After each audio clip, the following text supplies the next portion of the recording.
Howdy, everybody. I hope your day is going well. I'm here for Advent to Code Day 17.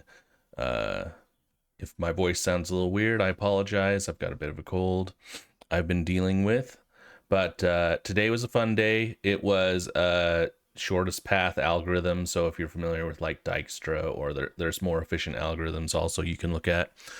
Um, that was essentially what you had to do to solve it. What's usually the case with these is like it's not as simple as just implementing Dijkstra. You need to spend some time thinking about like the the next valid neighbors and stuff like that. So we'll talk about that. But that was the gist of it. Let me just say before we get into the problem, I'm grateful for all the wonderful feedback. Hopefully this is helping you guys out. Um, and yeah, I'd love to see how you guys are solving these problems too, or if you have more efficient ways or more thoughts. Especially this one, I only implemented it using Dijkstra, and you could potentially use like A star, which is Dijkstra with the heuristic to like solve it faster. But anyway, love to see what you're doing. I'll keep posting my stuff. And we only got what, like 7 more days, 8 more days. So if you have ideas of things you want me to do after this, it may not be every day, but a few times a week, I'll try and still keep posting videos on anything computer science related. So questions about solving these problems, if we want to move on to some other place like leak code and you have specific problems that you're struggling with that we can go over, that would be great. Just anything like that. um and with that, let's get into it. So like I said, this was a shortest path type thing, pathfinding algorithm. And the idea is now that you've done all your work, the lava is starting to flow again, and now you have these like big crucibles where the lava is coming, and you have to move those through the city. And so this is the grid you're given, and the idea is you're going to try and find the shortest path from the top left to the bottom right. And the way that works is every time you move a position, you need to add that depth, right? And so they actually give you an example here of like, hey, for this one, here's the minimum. You go here, here, here, this way, this way, this way to get to here. Those arrows kind of signify where you're supposed to go. Like I said, it's usually never as simple as just using the some shortest path algorithm. In this case, what they say is because of the difficulty of going in a straight line, you can only move at most 3 blocks in a single direction before it must turn 90 degrees left or right. So that's just what that means is when you're trying to solve it with Dijkstra, and I'll show you in a minute, we need to also be tracking this state too, right? And that's the gist of it. So you have to reason about not just, hey, what's the shortest path, which I'll show you, but now you all say, what's the shortest path with like these additional constraints? So you can see like it may be that if you didn't have that constraint, you could continue going this way and then straight down to get there. But you can't do that because you have to be turning in these positions. And so those forced turns after a few positions makes this the actual shortest path. So this is relatively small input, and you could potentially brute force this, right? Is you could say, okay, well, I'm going to try this way, and I'm going to see what the shortest path, what if I go and go this way, and then I go this way, right? You could potentially do that, like into some kind of recursive algorithm. The actual problem, though, is much larger and would be fairly hard. And there's already a lot of pathfinding algorithms that are well known. So if you haven't heard about Dijkstra, I actually spoke Dutch for a few years, and so calling it Dijkstra is a little bit weird. That's what we call it here in America, but it's like a weird I. The IJ is like a yeah I. I apologize to all the Dutch people out there that just heard my poor enunciation. Okay, but what I was trying to say was there's lots of algorithms out there that do these path findings and try and implement them quickly, right? Or have optimizations for it. In fact, I technically used Dijkstra with a min heap, which we'll see in the code in a second. So instead of just whenever you see a problem like this and it's clearly like, hey, can you find the minimum distance to go from here to here? Or like the cheapest distance, you should be thinking in your head, oh, this is the shortest path. I should use one of those shortest path tools. And so what does that look like really quick at a high level? I just wanted to kind of show you what it might look in Dijkstra's, using Dijkstra. The idea with most of these shortest path algorithms is you're going to kind of keep track of the minimum positions or the minimum cost of positions of where you're going. So in the case of Dijkstra's algorithm, the idea is you start at your beginning node, which is right here, and your goal is to get to here in the shortest distance, right? And if you kind of walk through, you can see like 2, 3, 4 is 9. This is 8, 10. This is 7, 11. So like you can see this is it right here. It's a little bit easier to visualize with your eyes, right? But how do you do that programmatically? Well, the way to think about it that's helped me understand it is what you're kind of doing is going through each of the nodes and their edges and kind of keeping track of the shortest distance from this node to this node and this node to this node. And as you're traversing edges, you kind of keep doing that. And it's kind of it's not necessarily implemented recursively, but the idea is you're going to kind of have a bunch of these edges. You're going to go through all of these different edges, and eventually you're going to have the shortest path for this way. So let's just step through that really quick. It's like, if I'm at the start position, the way that you implement the algorithm is you say, hey, what are all the edges from my current node? And so that's 7 and 2, and 2 leads to B and 7 leads to A. And so you can kind of say like, okay, now I know, now my current shortest distance to A is 7.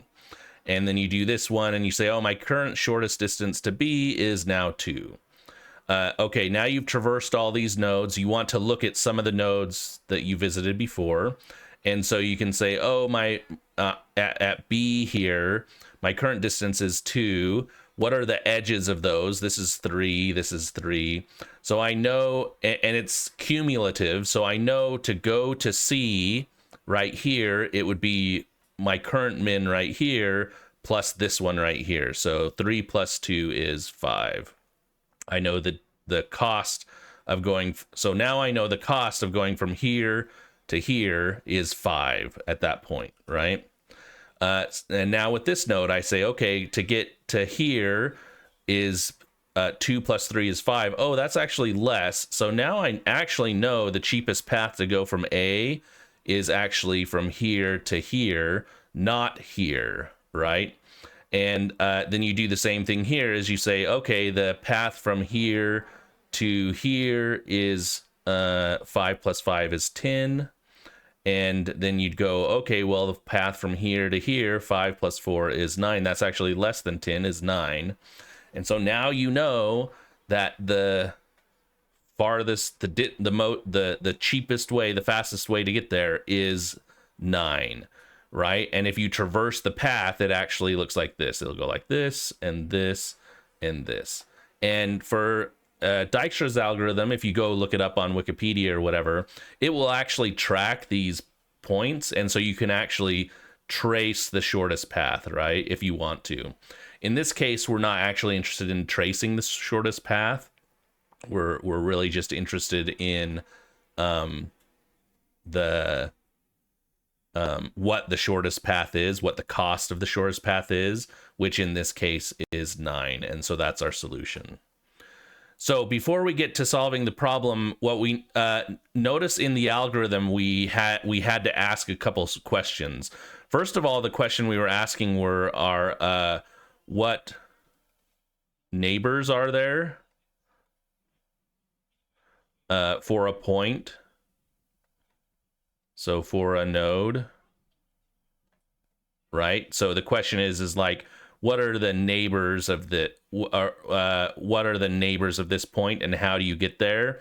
And so think about that is like what you're doing is you're going to say, okay, well, my neighbors are of S. So if you were to ask neighbors of S, for example, you would get the set B with a cost of 2 and A with a cost of 7. So we just want to be able to ask this question, what are the neighbors, right? Because that's going to help us continue to traverse, right? Notice as we were traversing, we were also interested in the question we also kind of had to keep track of where we'd gone or where we had left to go, right? So as we're producing these neighbors, we're probably only going to keep one at a time. And then we want to we only want to like we're only going to work on one at a time, so we need some kind of queue of work to do, right? So we want to kind of track that queue. And in general, this is, once you do this, like if I go look up Dijkstra's algorithm,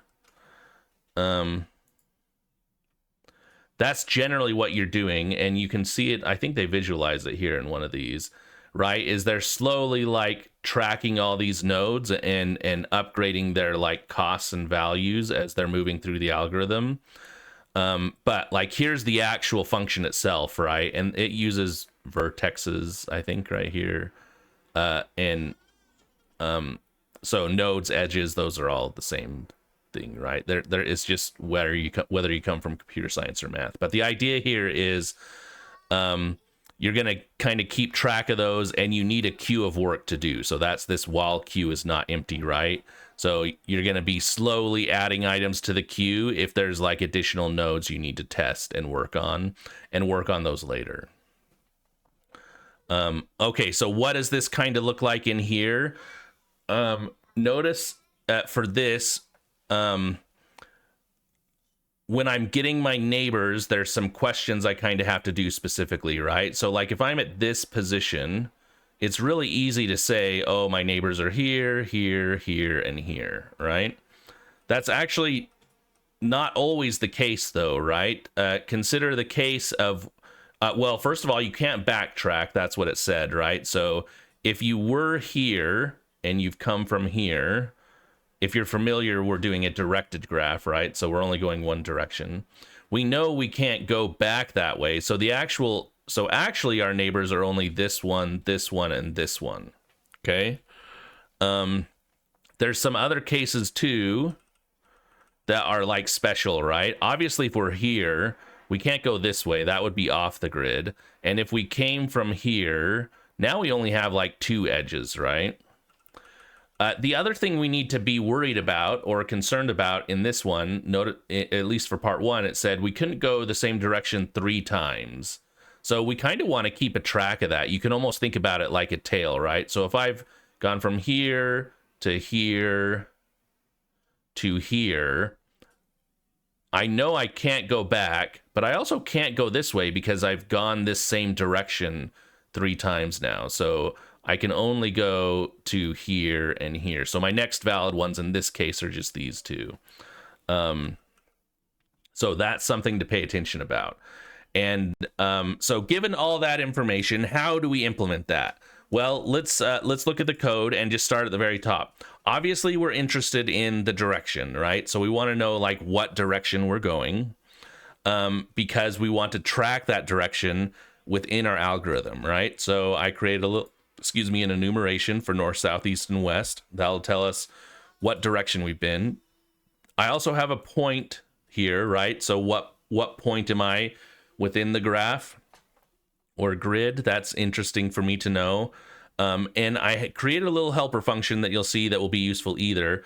Like I said, we are interested in what are like the valid next points. And so what this does is if I'm right here, it's not going to give me this one. It will only give me these 3.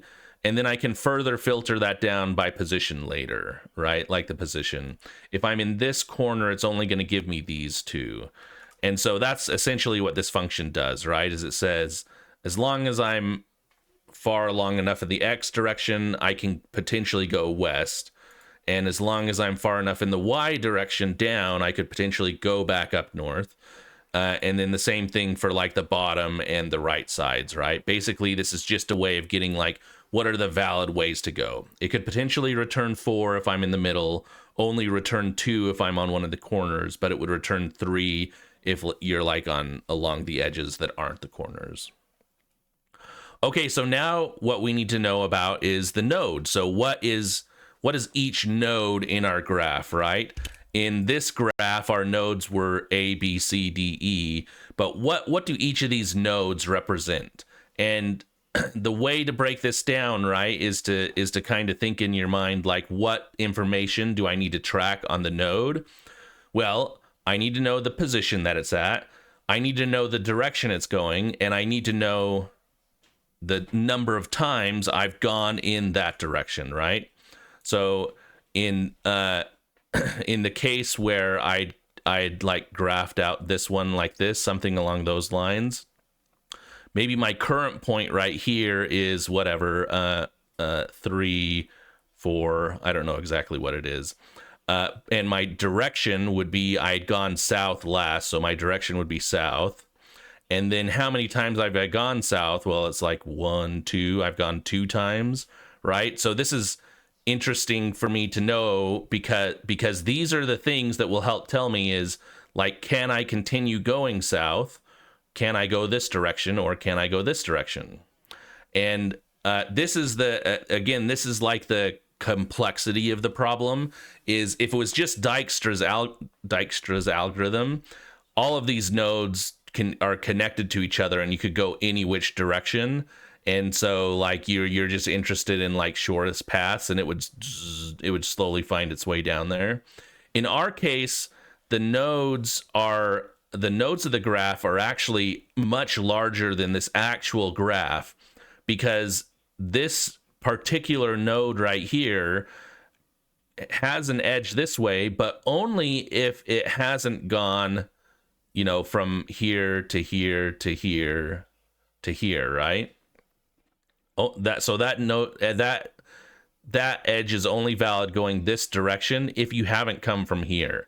So we actually need to track all of these values to give us our nodes. So I actually didn't do a count, but you could potentially look and see like the number of nodes we create, and it would be much larger than the size of the grid. At least if you like expanded all of them out, because again, we're tracking the direction and the number of times we've gone that direction, and so we don't want to like overshoot that where we've gone there. Okay, and then I just have a function called neighbors, and this is the kind of the thing that's interesting to the algorithm, right? So given a node and my grid, what are my actual neighbors, right? And so this is where I'm actually doing that check, right? I'm going to iterate over all my valid next positions, right? So those are my points from up here. That's this function right here.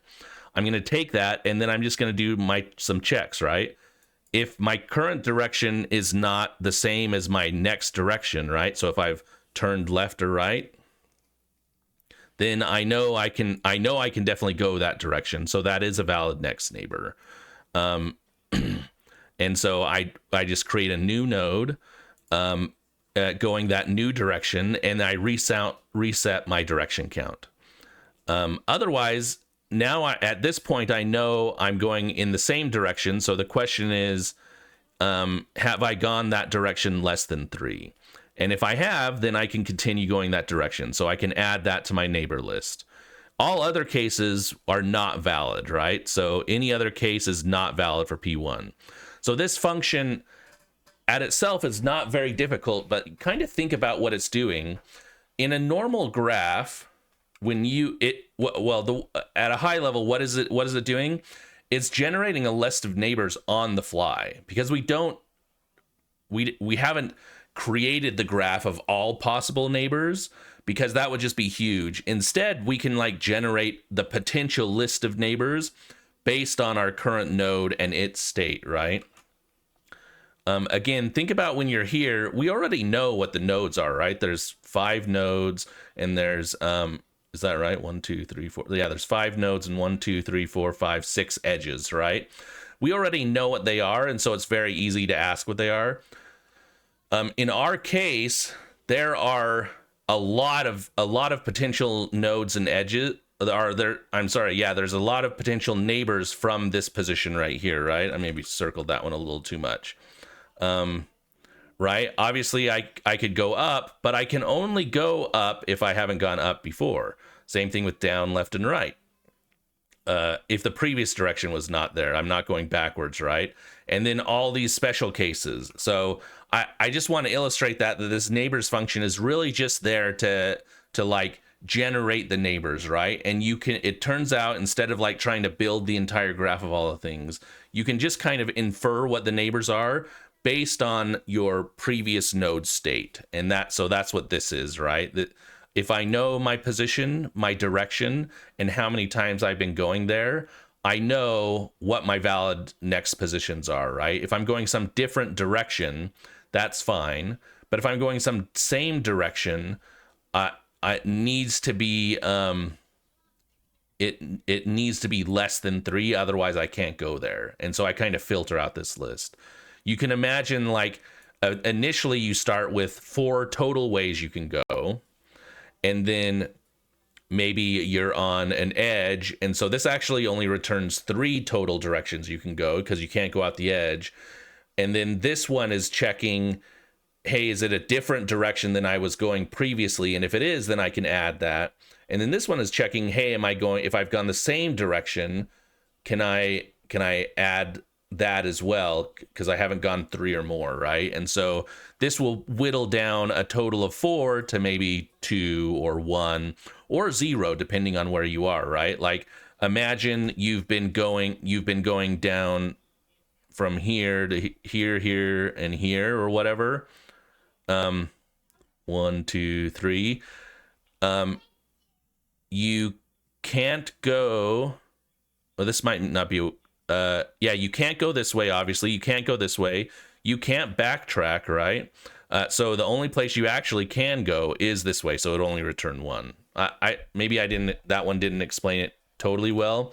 But again, I hope you get the idea of, given what we already know about our current node, we can like figure out what the next possible states are. And then given that, we can just implement Dijkstra's algorithm. And so how do we do that? Well, we need to track the state, and that state is that node and the cost to get to that node, right? So you can think about the state as like the edges, I guess. So here, it's like we want to track like where we're at and how much the min cost that it took us to get there. So that's what the state is, right? And we want to order them, do some ordering on them. If you're doing just regular Dijkstra's algorithm, you actually fill out the whole graph. And so after you're done with Dijkstra's, you actually know the min distances from any point to any other point, as long as they're a long start and end, I should say. In our case, they all are, so that would work. But we're going to implement a min heap, which kind of filters it down. And so we want to know, we want to do comparisons on this state, right? And cheaper costs mean that we should try and look at them earlier in the thing. And this is just a shortcut. If you look at this source code, it talks about here is you can use a priority queue to do it. And what it allows you to do is like short circuit the algorithm, essentially. But because it's a min heap, we're going to compare the other cost to ourselves so that any lower cost gets higher on the heap. Okay. So given those things, we now have a state that has a node and its cost, and each node has its position, its direction, and how long it's been going that direction. Here's how we implement Dijkstra's algorithm. So we want to track our distances. That's this part right here in the thing. You keep this like little distance hash, and that tells you, given any node, how far away or how much does it take to get there from the start, right? So when we initially started this, it starts out as 7, and then eventually we get here and we're like, oh, we now know the new one is 5. That's what we're tracking here with this distances. So in our case, we have 2 starting positions. We want to start either going down or start going east. If you looked at the problem, it mentioned that. Sometimes the problems will say, oh, start at the corner going down. In this one, it says you can start going either direction. I can't see it in here. But somewhere it kind of alluded to that fact that you can go either. So we actually, like, if you think about it, we technically have 2 start positions. One where we're at the entry node and we're going down, and one where we're at the entry node and we're going east. And then after, so that's our distances. And then we want to track, I call it frontier. Some people just call it heap or queue or whatever. So these are places that we've seen but haven't actually visited yet, right? These are the places we need to visit. And so when you start, or when you're going through the algorithm, when you start, it's right here, right? There'll only be 1. But like as you're after you go to the first one, you'll actually find there's 2, right? There's A and B. And so you want to put those both on this queue of things to do. And in our case, again, there's 2 of them, right? We can either be going south or east. So we need to track both of those. And then all we do for Dijkstra's, if you look at how Dijkstra's is implemented, you're basically just looping through the queue while it's not empty. And so this is how you do it in Rust, right? We're going to pop off the top as long as there is one. And we're just going to do some checks. We're going to say, hey, is my current position at the goal? And if it is, I'm done, right? Like if you've gone through the whole thing and now you're here, you know you have the min distance. It's that cost right here. So if we found the goal, we're done, we can return it. Otherwise, we need to look for neighbors, right? And so here's where we call our neighbor function. Notice I pass a neighbor function to this. That's because in part 2, determining the neighbor's changes.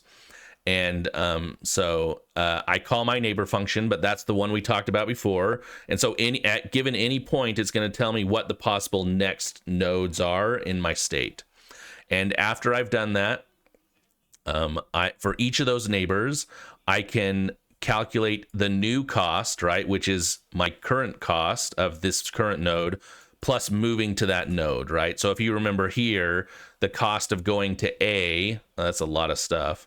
The cost of going to A was first 7, but then once I was here at 2, so going from B to A would cost 2 plus 3, which is 5, right? So if this node's cost is 2, then this one is 2 plus 3 equals 5, right? So I have my new cost, and then I just want to check and see. This is like a kind of a short circuit. If I have, if I already have a distance from those positions, right? Then what is then I want to know if I have a better one, right? So if my new cost is not better, then I don't need to traverse, right? And so that's kind of what this is saying, is like, if I've found a distance and that distance is, if I already have an existing distance and it's better, I can continue. I don't need to keep traversing this way because I know it's worse, right? So in this case, it was, if you think about this way, I first found 7 here and then I found 3 and 5, but consider that this one was 8, right? And so this one was 7 and this one was 2, and then 2 plus 8 is 10. I don't need to keep checking from this direction. I already know this I already found a quicker solution to here, and that's this path right here. That's essentially what this short circuit is doing right here. Okay, otherwise, I have found a potential best, and so I'm going to add that to my distances, and then I'm going to push my new state onto my frontiers, right? So this is now a neighbor that I need to check at some future state. And then I just keep looping, and I do that until I've reached the end. And that is a version of Dijkstra's algorithm using a min heap, binary heap in Rust, to find the shortest path. And so all you need to give it is the grid, the start point and the end point, and some function to determine your neighbors. Maybe if you did it another way, you might not have to do this. The reason I added this is because in part 2 it changes, right? So how do I run this? Well, for my input, again, this was just a grid. It was simple enough as like collecting the grid into vec.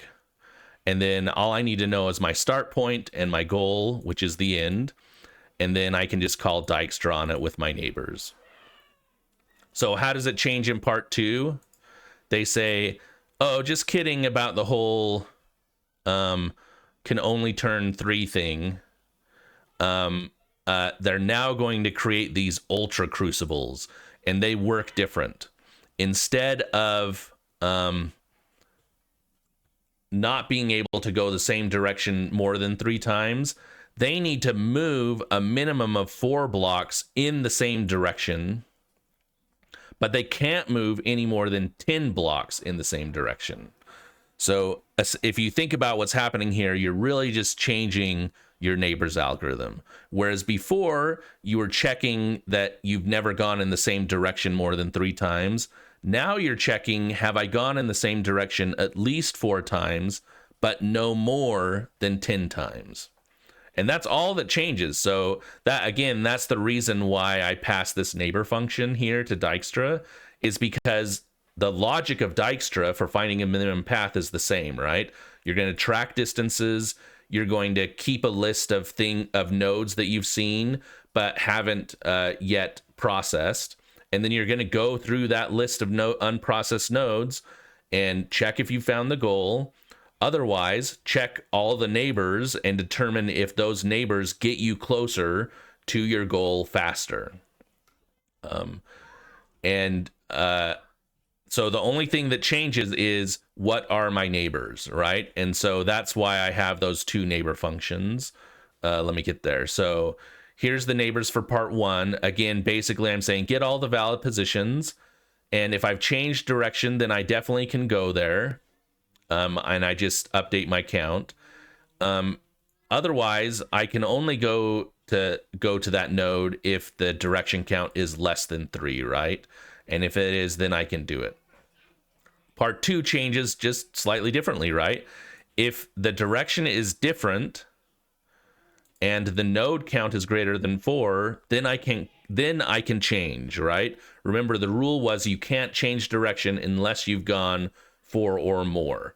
So we say, hey, if my node, I can only add myself if my direction is changed and my node count is greater than 4, or if I have changed direction, or if I'm going the same direction, I should say, and my node count is less than 10, right? I can keep going the same direction as long as I haven't gone 10, and I can change direction as long as I've gone 4 or more in my current direction. And that's it. That's the only difference between part 1 and 2. This is the logic for part 1's neighbor finder, and this is the logic for part 2's neighbor finder. And that is the solution to day 17 for Advent to Code. I did have one little additional thing I wanted to point out. So here's my solution to part 1 and part 2. As I was reading over solutions, I found someone who used this pathfinding. I'll have to point him out in the next video if I remember who it was. But there's actually already a pathfinding package, and I'm just curious what you guys think about this. Is it okay to reuse algorithms? I know in competitions they don't like you to do this, and so I think if you're going for the leaderboard, for sure that would probably not be a good idea. That being said, there's a lot of questions about, I guess, at least for Advent to Code, there's not really any like strict rules other than what are on like the leaderboard rules list, right? I don't know. I haven't read in details how they'd feel about this, but other ones, they would definitely expect you to be implementing this. And so what a lot of people actually do is if you're trying to compete and be fastest, they will have already implemented these in their own thing and then just kind of copy and paste if they know they need to use Dijkstra or whatever, A star.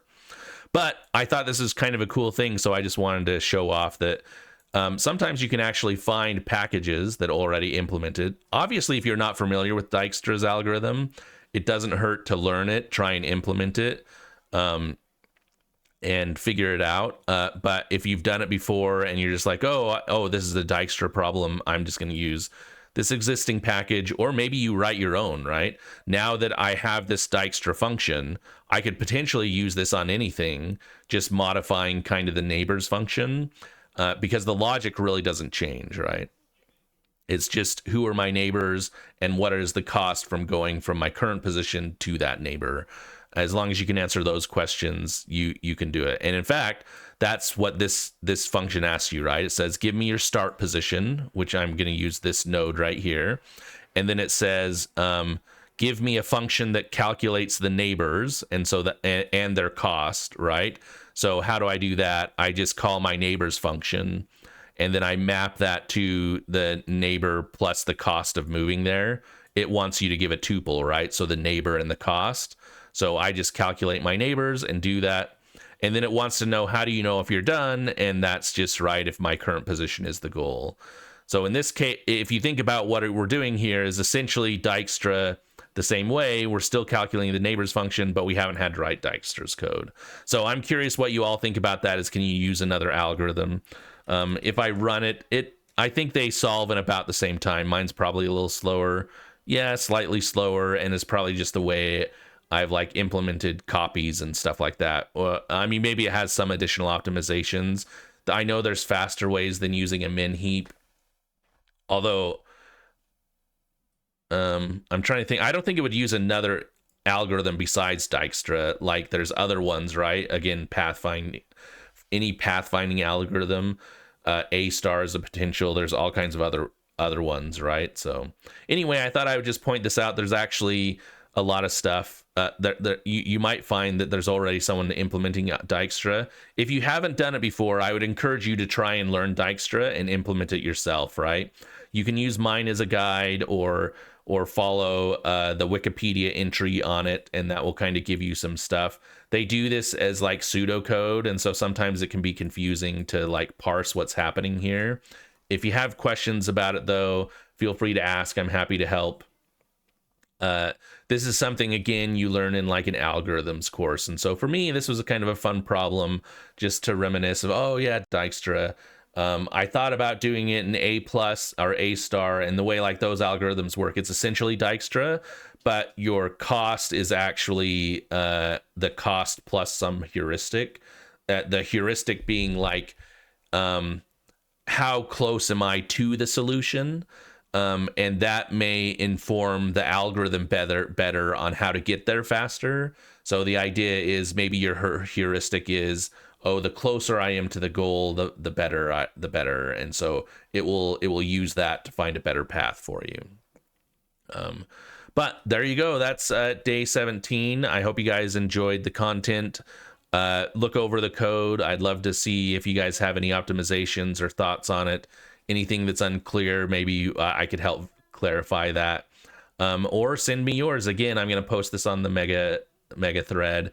And I'd love to see what your solutions are, what you guys did to come to it. So there you go. Have a great day. Talk to you all tomorrow.